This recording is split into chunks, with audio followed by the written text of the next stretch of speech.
Correcto, muchísimas gracias por poder, bueno, darme la autorización para intervenir en tu segundo Congreso de Historia. Emocionado y a tus palabras tengo que agregarle que, caramba, tú eres una de las personas con quien comencé a enamorarme mucho más de Lima. Hace 12 años comencé a visitar Lima, a volver a recorrerla, a mirarla con más paciencia, a ver sus detalles. Y entre ellos, una de las cosas que primeramente me enamoró de ellos fueron sus monumentos. Hoy, sinceramente, contento y celebro de que ya haya mucho, pero mucho más interés en los monumentos.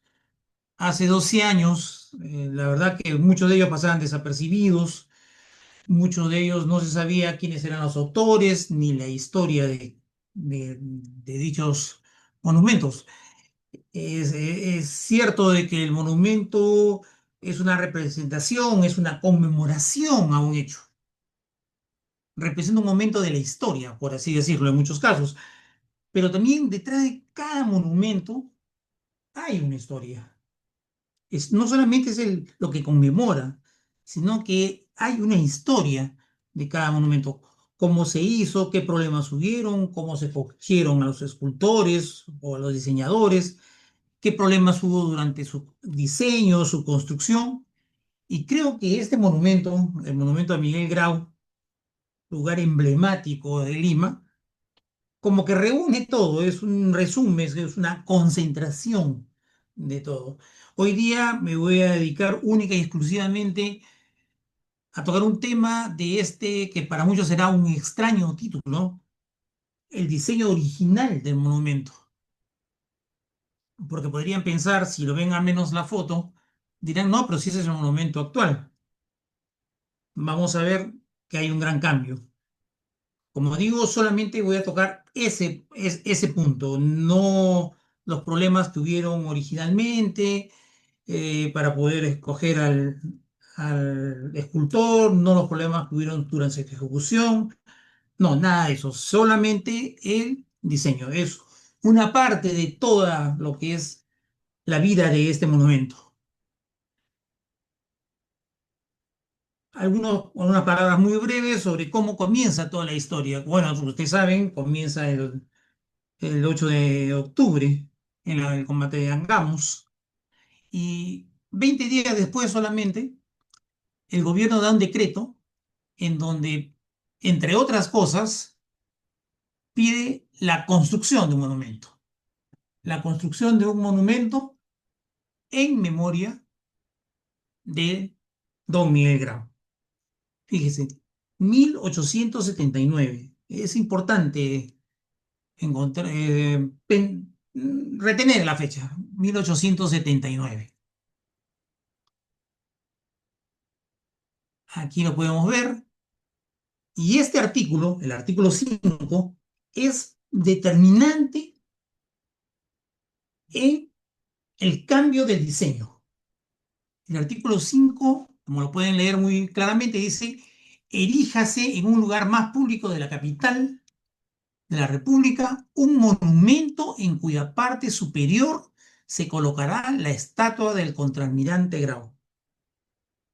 Ojo, en la parte superior se colocará la estatua del contraalmirante Miguel Grau. Como le digo, este punto es determinante en la historia del monumento, como vamos a verlo más adelante. Pasaron muchos, muchos años. Es más, pasó el centenario del nacimiento de don Miguel Grau y en Lima, al menos, el homenaje que se le había hecho a Grau era muy modesto, por así decirlo. Se había hecho el monumento a Miguel Grau en el Callao, había una estatua de Miguel Grau en lo que es hoy día la Plaza Macocapa, obra del escultor Aburto, pero el gran monumento no existía. Hubieron muchos, no problemas, sino idas y venidas para encontrar al escultor. Finalmente optaron, y sin concurso público, que La obra debía hacerla don Victorio Macho Rodado, un español natural de Palencia, nacido en el año 87, quien iba a construirlo. Solamente para que tengan presente que finalmente Victorio Macho puso sus condiciones para venir. Él era un artista ya consagrado, había nacido y estudiado en España. Por razones políticas, él mismo se había autoexiliado, se había ido a Francia. De Francia pasó a Colombia, en donde realizó varios monumentos. Y estando en Colombia es que el Perú lo llama para hacer varios monumentos. Entre ellos uno a Javier Prado, hacer concluir el monumento a Ricardo Palma, que estaba inconcluso porque Cotolí, quien lo estuvo haciendo, había fallecido, pero la principal obra por la que fue traído era la construcción del monumento dorado. Él, entre sus condiciones, puso las siguientes. Él no solamente venía él, sino también venía su madre y su hermana. Él viajaba siempre a todos los países con ellos. Otra condición era de que le diera un espacio en donde te podía exhibir sus obras públicamente. Le aceptaron y le dieron este taller en el Museo Bolivariano de la Magdalena, en Lima, lo que actualmente es el museo, el Museo de Pueblo Libre. Prácticamente le dieron todo, porque en algunas fotos se puede identificar que lo que sirvió como taller fue lo que actualmente es el auditorio. Ahí estuvo trabajando Vittorio Macho. Y no solamente trabajó el monumento, sino que una vez concluido se quedó 12 años en el Perú haciendo algunos proyectos, no necesariamente para el Perú. Algunos proyectos se realizaron, otros proyectos no se llegaron a realizar, pero lo cierto es que esa fue su exigencia, que tuviera un lugar en el Perú para poder trabajar y exhibir sus obras. Y otra era que él no solamente venía con su señora madre y con su hermana, sino también con todas las obras que había realizado. Vittorio Macho era una de las personas de que él creaba no por vender, no por comercializar sus obras. Él creaba por el placer de crearlas. Y al lugar que era, simplemente las llevaba y las exhibía. Tanto es así que en camiones y trayendo varias toneladas llegó al Perú.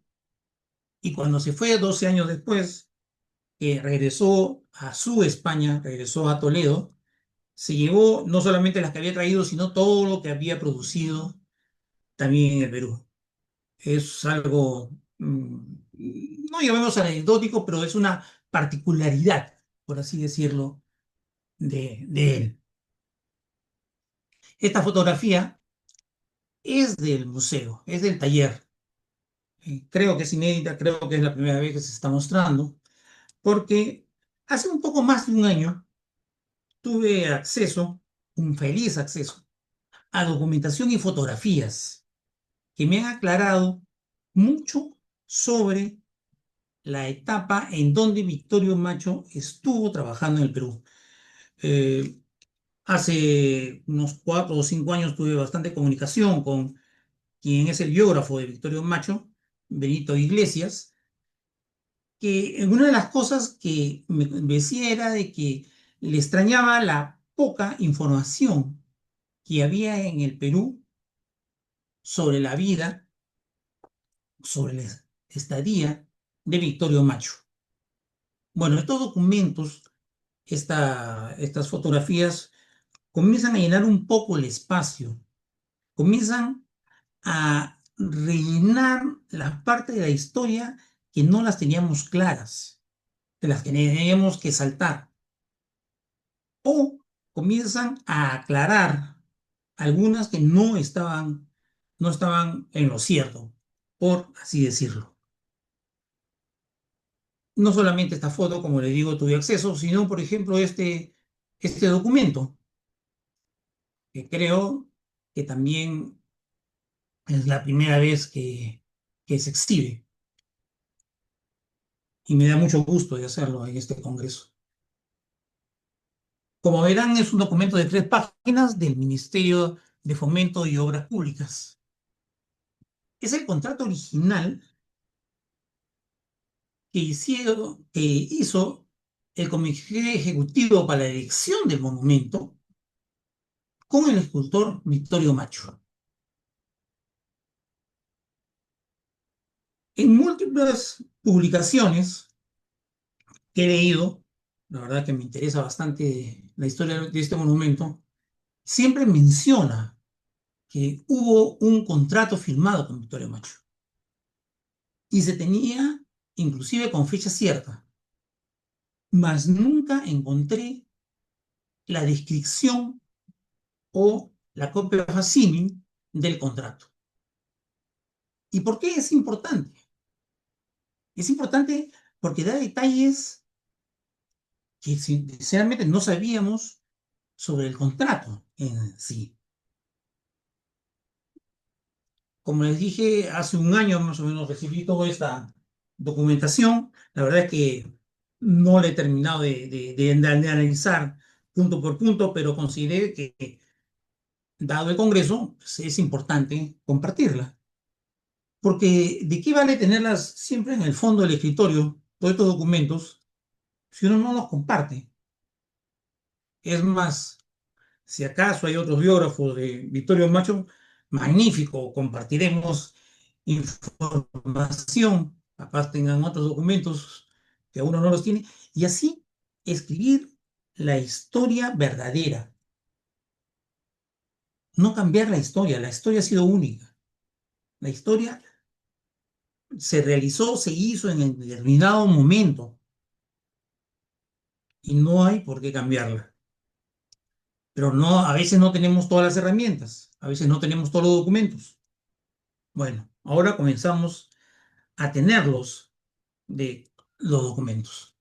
Por ejemplo, este documento, como le dije, tan importante, inclusive la firma de Victorio Macho es tan grande que claramente la pueden leer en esta parte. Ahí está Victorio Macho. Tiene aspectos importantes. La fecha se sabía, 7 de mayo del 40. 1940, ojo, el año del terremoto, el mes del terremoto inclusive. Macho había llegado hacía muy poco a Lima, estaba alojado en el Hotel Bolívar, cuando pienso particularmente que por primera vez en su vida experimentó lo que es un movimiento sísmico. Y vaya que lo inició con creces, con el terremoto del 40 justamente.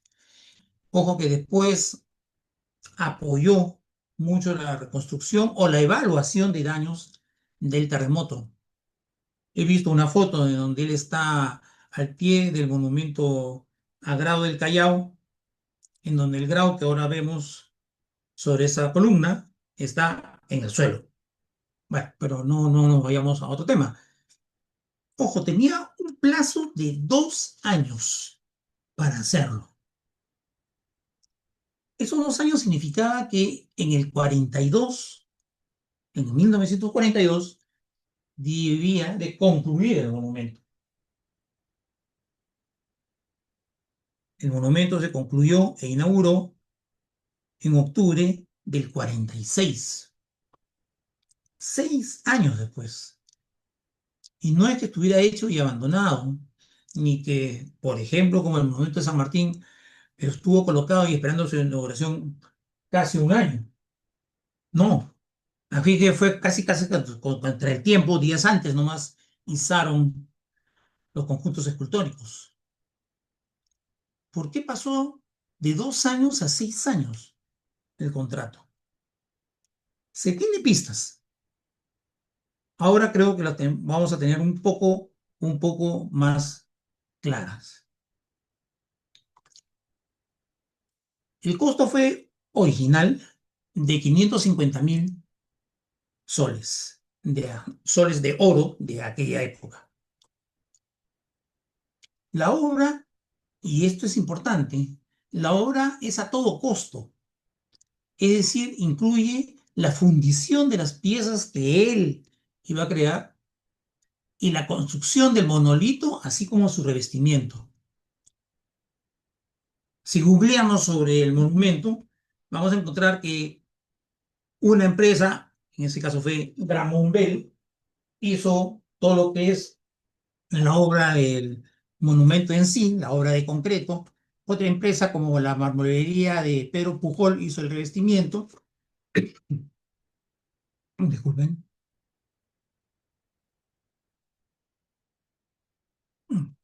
Y aun cuando se tenían los montos, no se tenía claro quién había pagado directamente a ellos.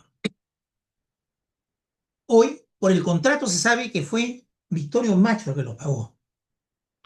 La obra fue a todo costo. Diseño y construcción total hasta el final. Ese dato, por ejemplo, me parece que es nuevo. Después se dio un cronograma. Dice que en el mes 3 presentará la maqueta, en el mes 9 presentará el estudio definitivo, en el mes 17 presentará el modelado en barro, así lo dice el contrato, dice en barro. El mes 21 presentará el contrato de fundición. El mes 26 terminará la obra. La obra se trabajará en Lima, salvo la fundición si acaso no hay los especialistas que lo subieron, que fue la fundición de Bruno Campayola. Y un artículo al final indica que los ayudantes, operarios y discípulos que requiera deberán ser peruanos. Como que el comité ejecutivo quería que quede escuela, como que quería que Victorio Macho también deje sus conocimientos, no deje un monumento solamente, sino también. ¿Quiénes fueron esos ayudantes operarios? Mm, Todavía esa información me parece que no se tiene. Se imagina uno por el hecho de que algunos jóvenes escultores en aquel momento, por ejemplo, apoyaban a Julio Cetello, que también trabajaba en esos momentos en el museo. Pero un documento que lo acredite, bueno, por lo menos creo que todavía no existe, no está ese tipo de documentación. Vuelvo y repito, es interesante tener los documentos. Por ejemplo, he revisado mucho los periódicos de cuando fue la inauguración y ahora comprendo de dónde sacaron toda esa información con un nivel de detalle que tuvieron solo si hubieran accedido a estos documentos. Entonces, no me queda duda. Tuvieron acceso a estos documentos. Lastimosamente, resaltaron algunos puntos los periodistas de aquel entonces y obviaron otros que ahora nos hacen comprender mejor la cronología de ejecución de estos monumentos. Por ejemplo, y esta edición es célebre y circula mucho, y es más, yo mismo lo he hecho de circular desde un inicio, es este artículo del Diario de Comercio del 28 de octubre del año 46, ojo, 1946, el día que se inauguró el monumento, en donde señalan una memoria descriptiva del monumento. Vamos a repasarlo muy rápidamente para un poco comprender todo lo que es la simbología que tiene el mismo. Está basado en este artículo, 28 de octubre del 46. Vamos a ver qué lo dice. Esta maqueta,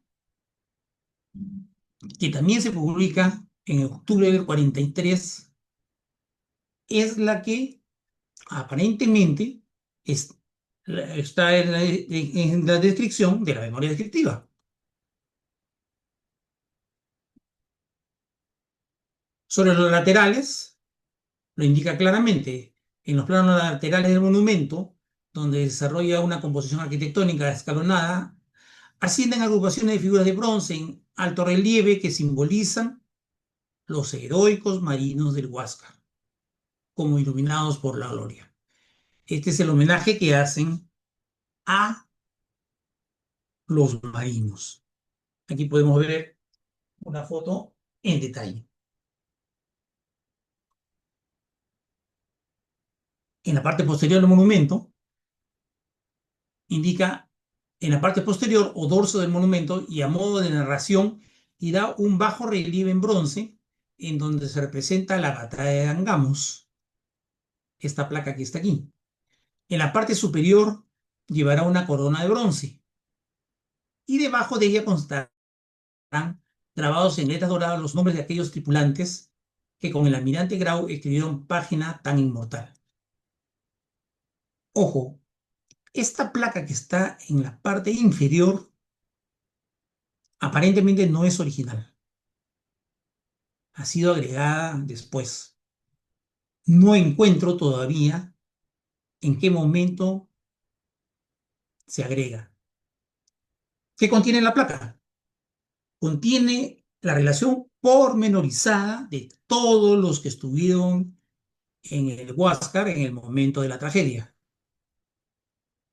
mientras que en la relación superior solamente están algunos. En la parte inferior sí están la totalidad.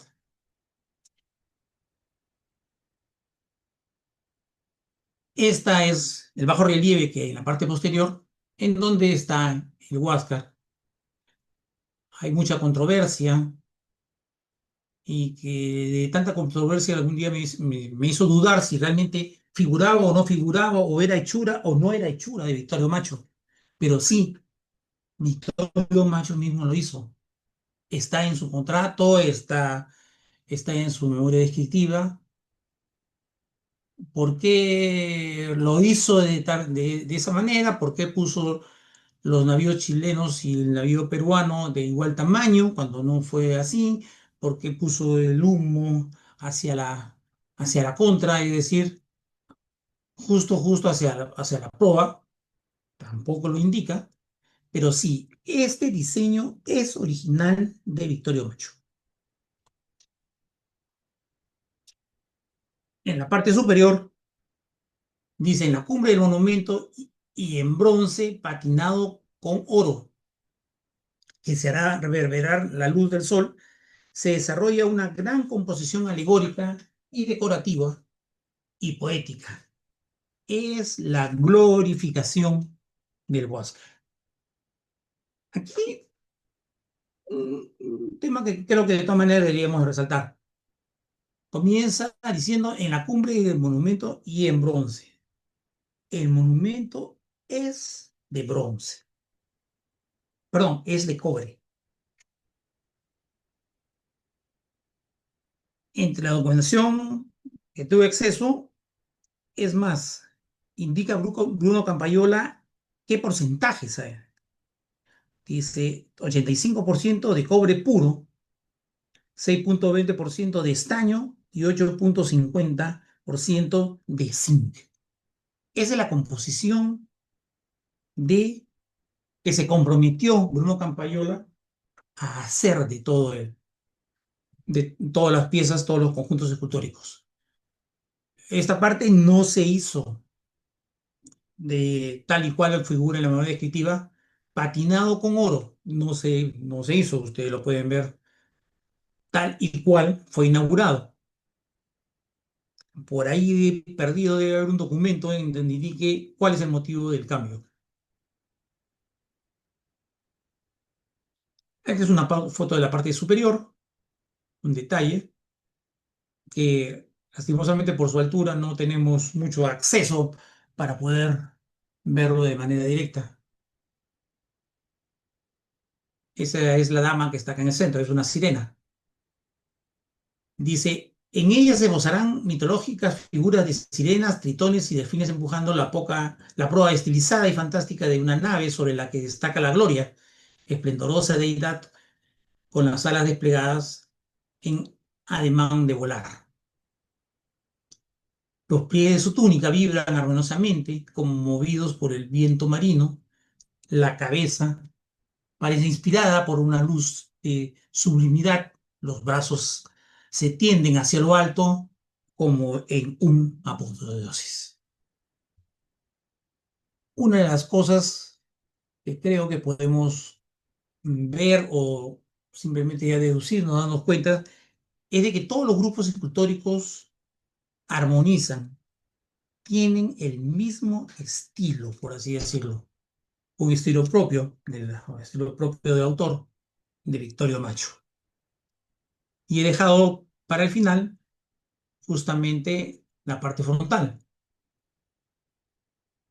La memoria descriptiva, recordemos un poquito, del Diario del Comercio, del día de su inauguración, o sea, del 28 de octubre de 1946, indica, en el frente y en el centro de esta arquitectura destaca un grupo de bronce de expresión hondo y elocuente patetismo, donde se representa idealizado al héroe de Angamos en el supremo trance de caer mortalmente herido en brazos de la patria, que la acoge arrodillada, conmovida y maternal. Pero sin embargo, lo que actualmente tenemos es la figura de Grau, algo que no entendía era por qué el comercio en 1946, el día que se inauguró el monumento, con la figura de Grau ya colocada, ponía esta memoria descriptiva, que no tenía nada que, que ver con lo que es el conjunto escultórico que estaba en ese momento. Hay una discordancia, hay algo que no cuadra ahí. Hay algo faltó ahí. Este es el artículo. 1946 indica que en el frente hay otro grupo escultórico, cuando ese mismo día, el monumento ya colocado, ya instalado, había otra figura.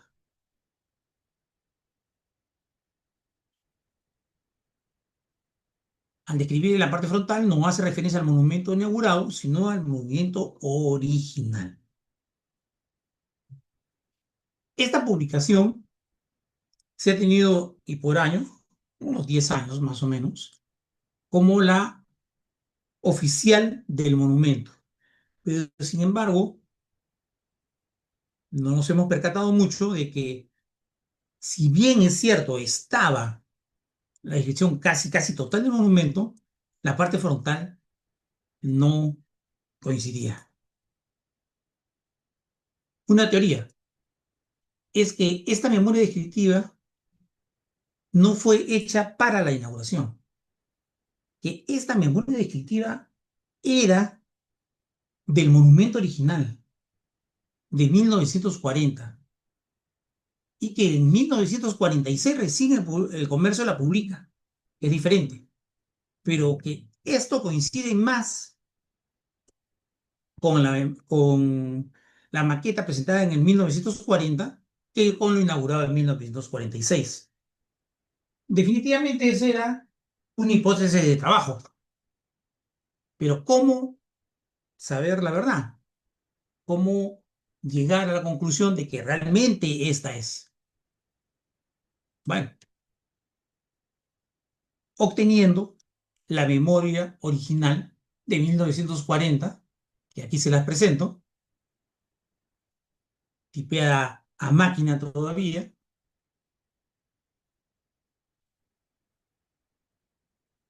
en donde es una copia fiel de lo que publicó el comercio en 1946.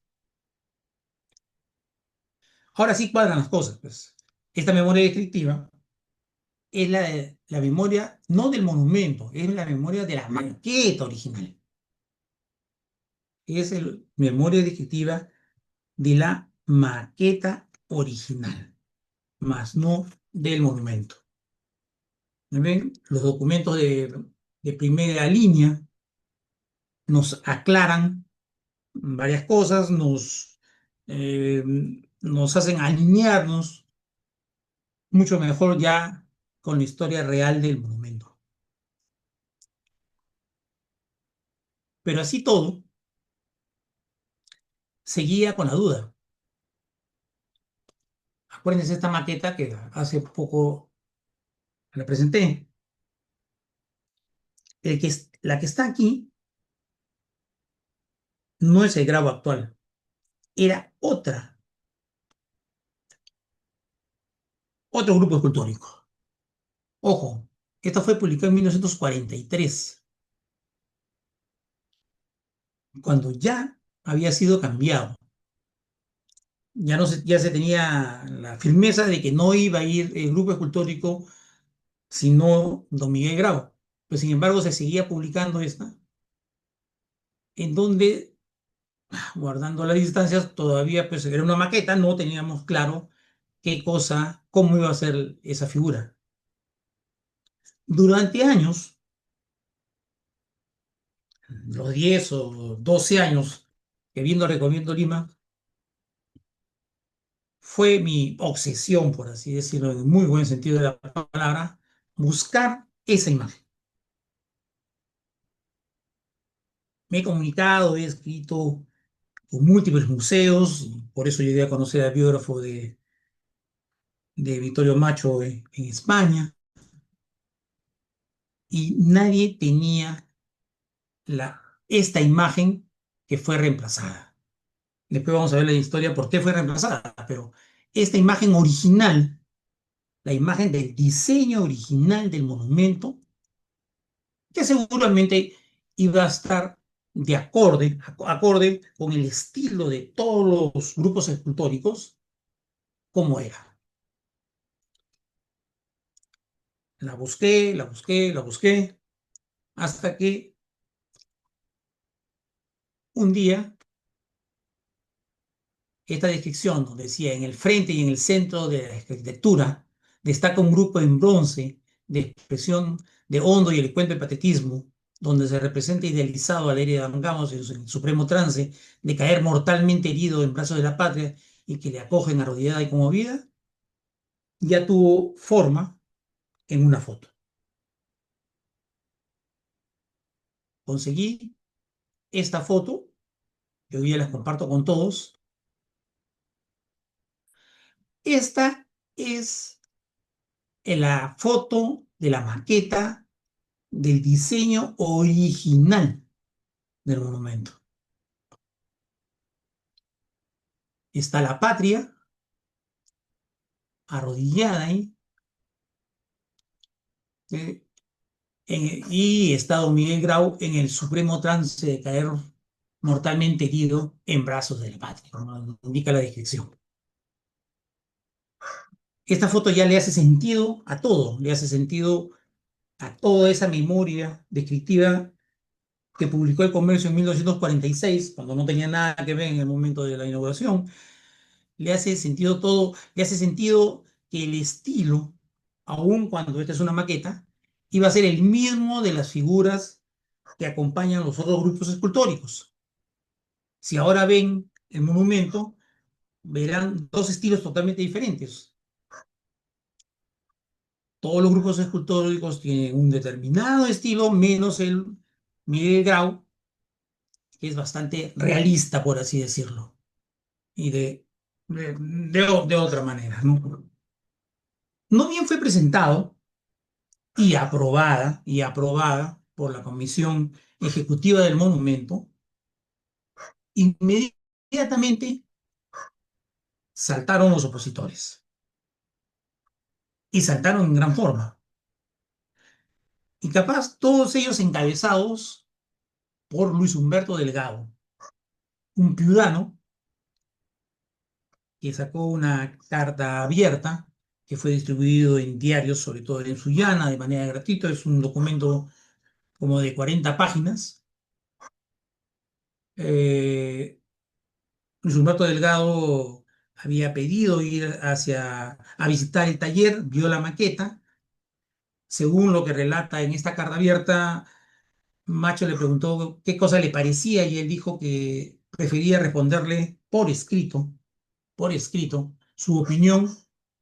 Y bueno, escribió 36 páginas, pero totalmente lapidarias hacia el monumento.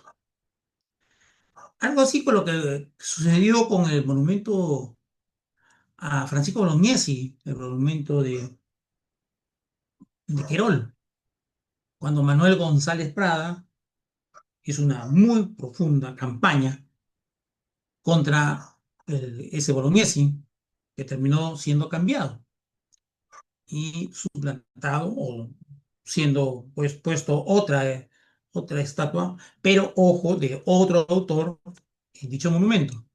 Bueno, aquí Luis Humberto Delgado también fue muy, pero muy crítico e hiriente, diría yo, e hiriente contra Victorio Macho por este monumento. Y creo que de las 38 páginas, lo que más resalta o lo que más repite, o de dónde está, de dónde se funda para hacer su crítica, es esta frase. ¿Dónde está Grau en su monumento? Recuerden el artículo presidencial en donde dijeron para construir el monumento, decía que la estatua de Grau debería estar inclusive en la parte superior.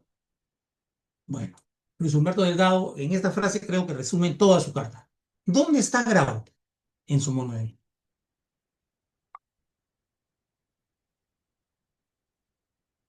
Ojo, mientras que en el problema de los Núñez ya había sido colocada, perdón,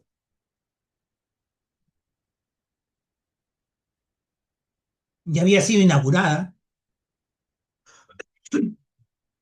en el momento de Grau no, estábamos todavía en maqueta, en donde Humberto Delgado y con mucho apoyo comienzan a observar el monumento.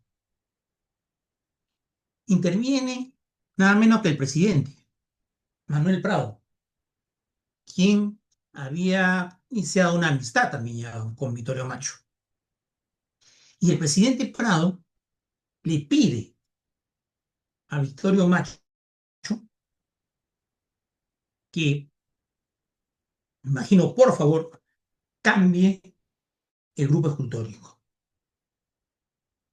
Es decir, le estaban pidiendo a un escultor que había hecho todo un grupo escultórico, o sea, todo el monumento, que una parte no les gustaba y que quería que lo cambie. No sé cómo lo habrá tomado inicialmente Victorio Macho, pero finalmente lo acepta. Acepta hacer dicho cambio. El escultor modifica el proyecto y le envía una carta al presidente del comité artístico que indica, proponiendo en vista de sugerencias que por la calidad de quienes las hacen y la limpia intención que los guía, no podía desatenderlos. Suprimir el grupo patético alusivo al héroe que existe en el frente del monumento y colocar en su lugar la estatua del almirante Grau, procurando siempre que el conjunto del monumento mantenga su actual elocuencia. No sé qué decir sobre la última frase porque definitivamente el estilo de donde que está hecho Grau es totalmente diferente al resto del conjunto, pero lo acepta finalmente. Esta parte es muy, muy interesante. Este es un acta, es el acta de la sesión del comité artístico en donde ya aprueban todo el proyecto. Están todos los integrantes que estuvieron de acuerdo, entre ellos el arquitecto Héctor Velarde, entre ellos el pintor Francisco González Gamarra, el pintor que tiene estos cuadros de gran formato que actualmente están en la municipalidad, en el Salón de los Espejos de la municipalidad, cusqueño él. quien hace una importante observación. Dice, el señor González Gamarra manifestó que se sumaba a la aprobación dada por la comisión, pero que dejaba constancia de su deseo ya expresada en ocasiones anteriores de que subsistiera el grupo alegórico que se había suprimido del monumento, es decir, la patria recibiendo agrado en los brazos, en el lugar indicado en esa ocasión por él. En el lugar indicado en esa ocasión por él. Igualmente manifestó que debía exhibirse el proyecto una vez aprobada la comisión. González Gamarra sugirió que ese grupo pasara a la parte posterior, es decir, debajo de donde estaba el friso, el relieve de la batalla de Angamos. Finalmente, pues no tomaron en cuenta eso. Pero así como estuvieron de acuerdo, hubo uno que estuvo en desacuerdo. Y también, si no hubiera existido estos documentos, no me hubiera enterado. La verdad que son cosas que pasan desapercibidas, pero que ahora capaz tienen mucho más importancia. José Sabogal. Sí, nuestro pintor indigenista, no estuvo de acuerdo con cambiar el monumento. Capaz la parte de la formación, ojo que era director de la Escuela de Bellas Artes, capaz su formación decía, no, la obra es completa, no puede sacarse un pedazo y colocar otro pedazo a gusto del cliente. José Sabogal estuvo en contra y lo hizo constar en actas.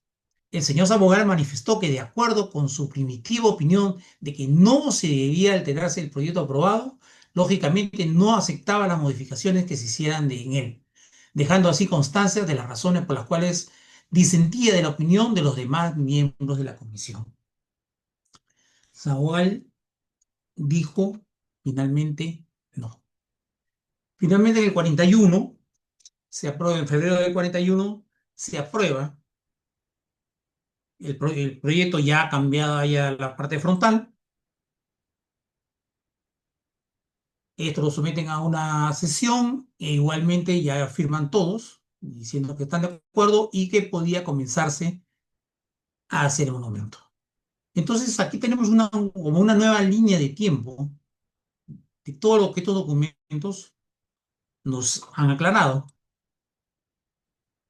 Y ojo, el 41, es decir, prácticamente un año después de firmado el contrato, recién se tenía la maqueta y después problemas en la ejecución, bah, harían que se dispare, que ya no fueran pues estos 2 años que tenían para hacer el monumento, sino que pasaran a 6.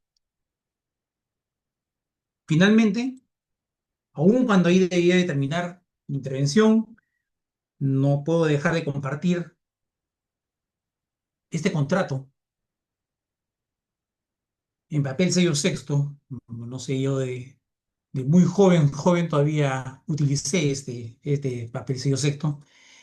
Y es nada menos que el contrato interno entre Vittorio Macho y Bruno Campayola. Con Bruno Campayola, quien ha tenido que ver, me imagino, como en el 80% de las esculturas y estatuas antiguas, en la fundición de ellas, de la Lima que nosotros conocemos, y quien creo que hasta ahora no se le da la debida importancia ni se ha estudiado convenientemente. Ahí está la firma entre ellos. Acuérdense que el contrato era a todo costo. El contrato fue hecho entre Vittorio Macho y Bruno Campayola. Biografía para los interesados. Ahora ya se puede encontrar mucho más biografía de hace 10 años que era bastante limitado. Y espero, sinceramente, que les haya gustado esta ponencia. Siempre abierto a cualquier tipo de conversatorio, discusiones sobre ellas y muy contento de compartirla. Muchas gracias, David, por el espacio que me han dado en el presente congreso.